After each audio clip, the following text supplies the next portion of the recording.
Hey everybody, and welcome back to the channel. And it's been a while since I uploaded a video. I apologize for that for all my followers and new followers. I've still been getting some followers over the past month or so since my last video, so I appreciate that. Thanks to everybody that has subscribed and started to follow my channel. Sorry for the lack of content over the last month. I had a family emergency that took me away for a while.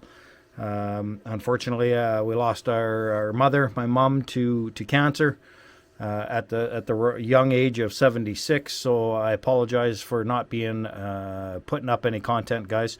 But I'm trying to get back at it, getting over the loss of my mom. But anyways, enough of that sad crap. Let's get back to the video. So the video today is just a quick video. I want to get something up this week. I have been playing in the shop a little bit, and I did another 24 scale build. I did the Scythe Furitek chassis with the Furitek Komodo 2020 or 1400 kV motor, the 2204, and the Lizard Pro ESC. So I just wanted to go over what I've done here. It's right in front of you, as you can see.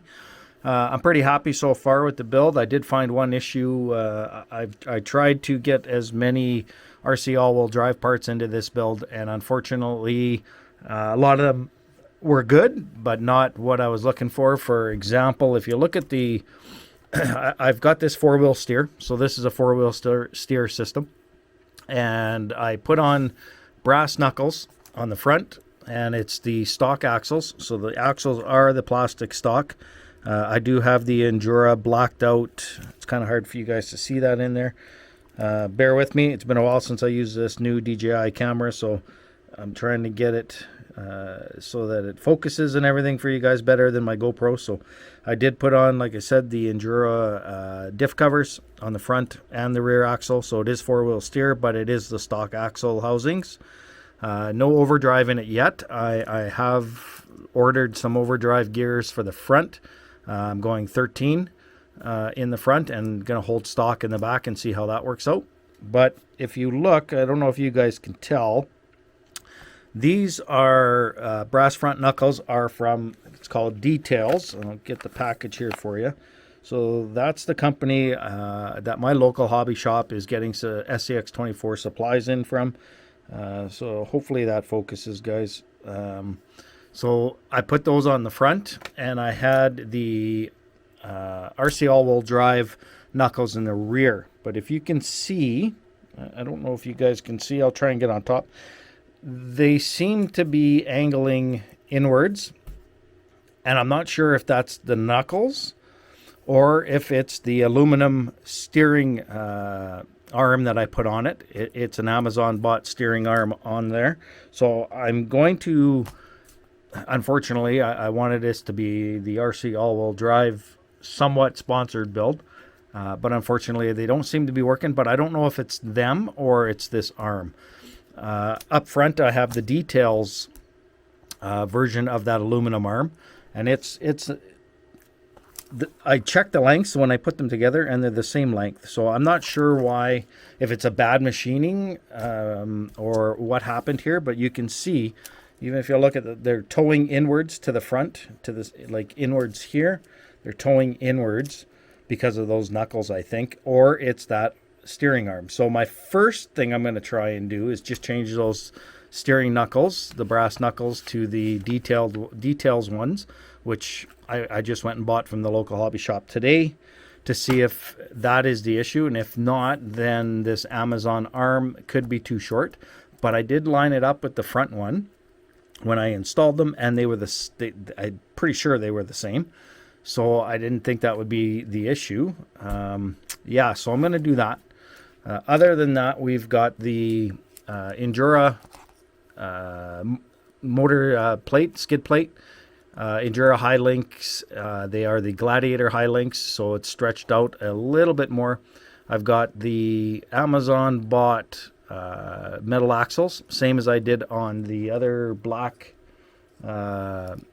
build that I did, that previous videos. I'll leave a link to that in the top. So that's really good. I really like those. As long as you phase them, you're good. Just make sure to phase them before you put any of the drive shafts in. They seem to be working fine. All the electronics is tucked in underneath the cap here. And I did a little bit of changing of the wiring on the front and rear servos, the Emax 2 servos, 12 gram on the front and the rear. So I shortened those. I took off probably about, geez, I don't know, maybe 3 inches, just to for the wire to be less wire to be worrying about underneath in the cab area here. So I shortened those a little bit. I've got a kit to redo all those servo plugs. And I also installed on this, I got the Furitek Avatar. So that is installed on this. I do have an extra receiver. I bought one extra receiver. This comes with the receiver. I bought the one with the receiver, with the TX, and I have an extra one. So I'm not sure what I'll put that in yet. Probably either my Gladiator or my other comp build. And all the, just let me grab a screw here, driver here. It's kind of hard to get my finger in there. I've got a 3S battery sitting in there right now. So if you look there, there's the 3S, Gens Ace 3S battery in there. Fits nice. I picked up on Amazon a whole bunch of these battery straps because, of course, you always run out of battery straps, and I didn't want to use the Zap strap. So over here in my tickle trunk of parts, battery straps, I bought a big bundle. I think there's 50 there. 50 of these battery straps, and they're perfect. You can cut them down a little bit if they're too long. They're a little bit longer than the SCX24 stock ones, but basically the same thing. I got those off of Amazon. It's 15 bucks, I think, or less than that, 15 Canadian on Amazon.ca. So those worked out really well.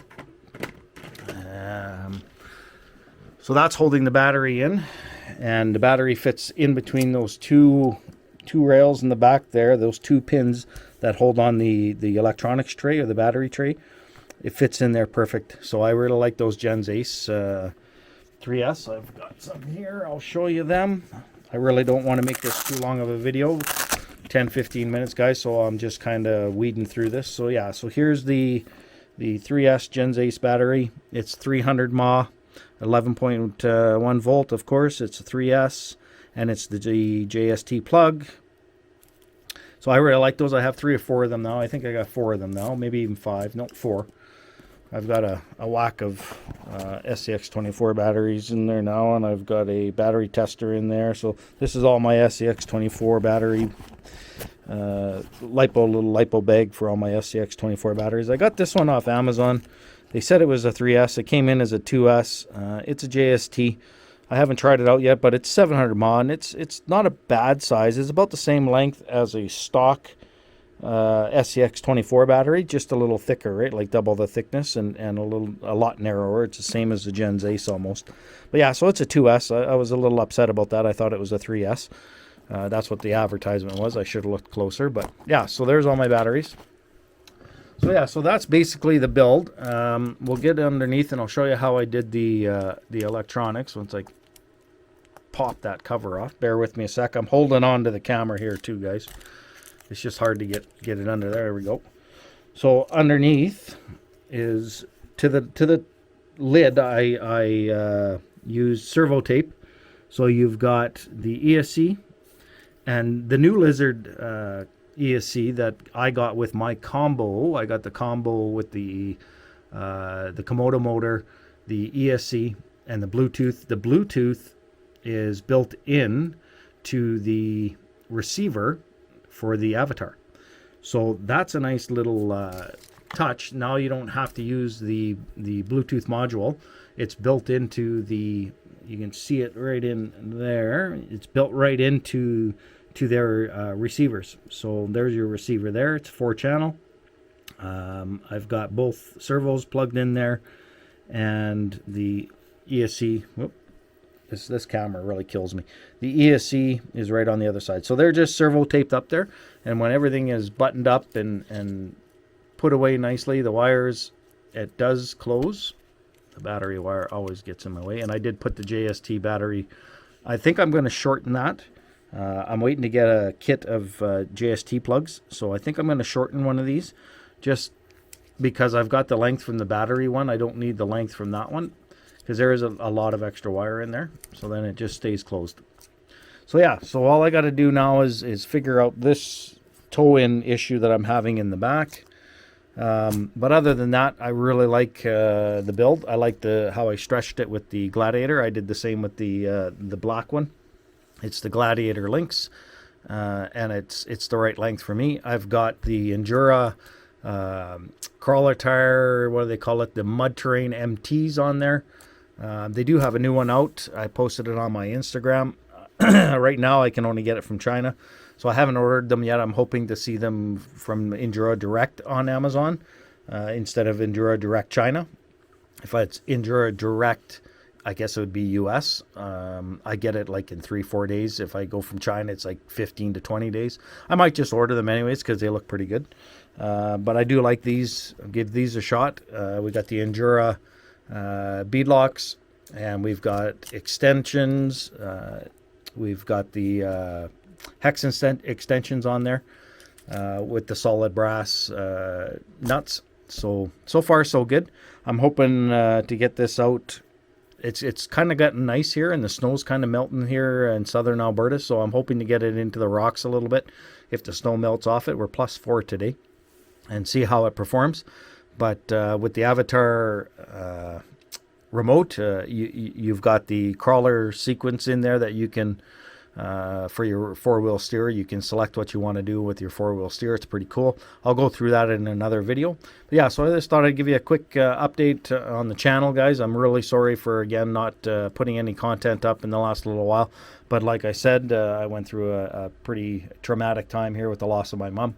And I'm just finally starting to get back down into the shop. I'm starting to feel a little bit better about it and dealing with it better. So anyways, hope you guys enjoyed this video and my recent build, and I hope to hang on to you guys. Thanks for all of you for hanging out and sticking with me over this time. I'm hopefully going to get back into this pretty hard here and get back to the RC world and get back to my 3D printing and everything this winter here. I got holidays coming up and got to go take care of my dad for a little bit, but other than that, I'm hoping to get back. So thanks for coming, guys, and hope to see you at the next one.